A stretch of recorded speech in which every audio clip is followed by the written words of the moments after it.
Hello, this is Group 22. Our project is VHX. I'm Gina, and to start off, we're going to start with our video to give you an introduction of what VHX is.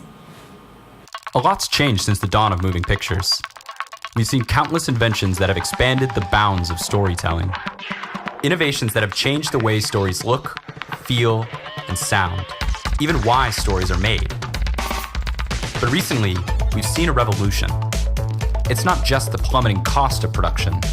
It's how we financially support the ideas we believe in, collaborate across time zones, and spread the word about content we make and love.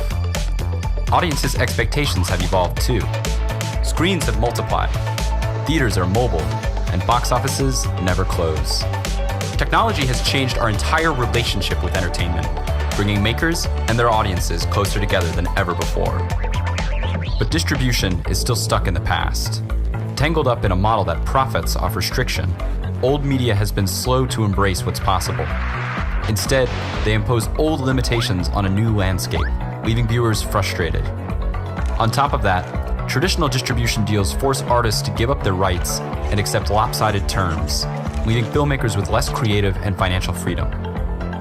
Creators are already working hard to build their fan bases online.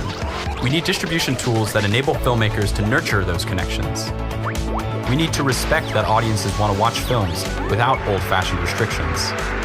We need a model that lets fans directly support filmmakers so they can continue making great work on their own terms.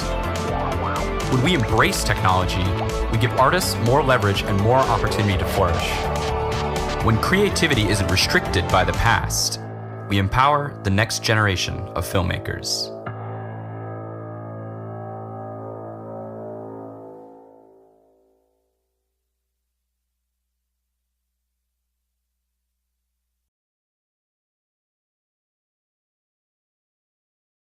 Okay, so like the video said, VHX is a direct-to-fan platform where you can watch videos, buy videos, share them, and sell them. A replacement of DVDs because you don't have to go out and buy DVDs and keep track of everything. You have it all in the same place.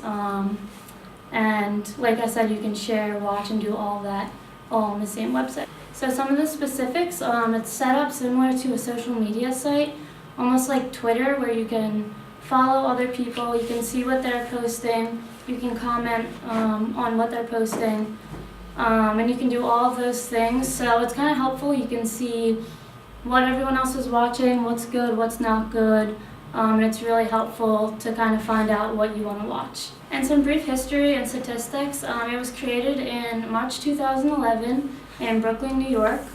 Also on the website, there's one of the pages has all statistics, which shows how many people viewed VHX, how many people have bought things from it, and where exactly these buyers are coming from. So in total, there's been 963,000 customers. Most of these are coming from USA, and there's also a lot from Canada and Australia, followed by many other countries around the world. Hi, I'm Caroline. I'm going to talk about the ownership and the product. So it was, like Gina said, it was founded in 2011 by Jamie Wilkinson and Casey Pug, and they are still the co-owners of the company.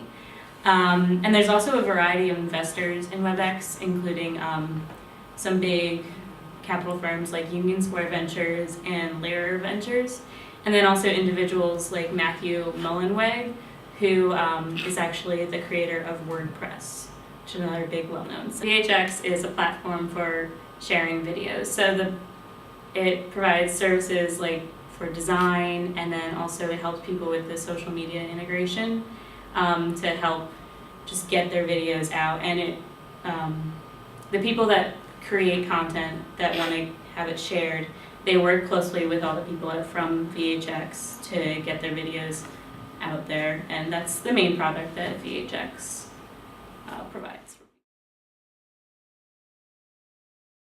The current audience for VHX is largely indie filmmakers, local comedians who are looking to expand their viewing audience, educators, and members of the fitness community looking to reach other fitness enthusiasts. VHX is about the promotion of creators, access for distributors, and engaging the public via crowdfunding projects. competition for VHX happens to currently be outlets including Vimeo, Chill Direct, and Yurka.com. Larger distributions happen to include YouTube and their pay-for-business model, but the current challenge right now is making sure that most of the funding goes directly to the creators instead of going to the larger companies.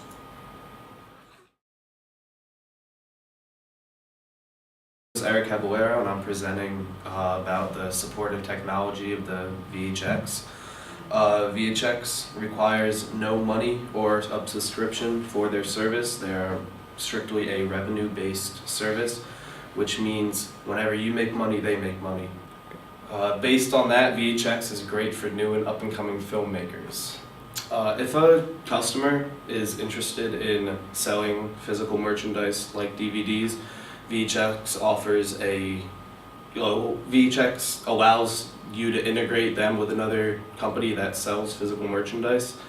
My name is Josh Escobar, and today I'm going to be talking about current events and the future of VHX. I'm sure most of you know Aziz Ansari. He's a pretty famous comedian. A lot of you know him from Parks and Recreation. One thing that scares me about like Craigslist and stuff is like people go on there and they find random roommates. That's a terrifying proposition to me. Like the one time I had a random roommate, it did not go well. Like I would come in the room and it always smelled like tuna. And I'd be like, whoa, not my top 5 smells for the room to have. In 2012, VHX helped him launch his stand-up special, Dangerously Delicious.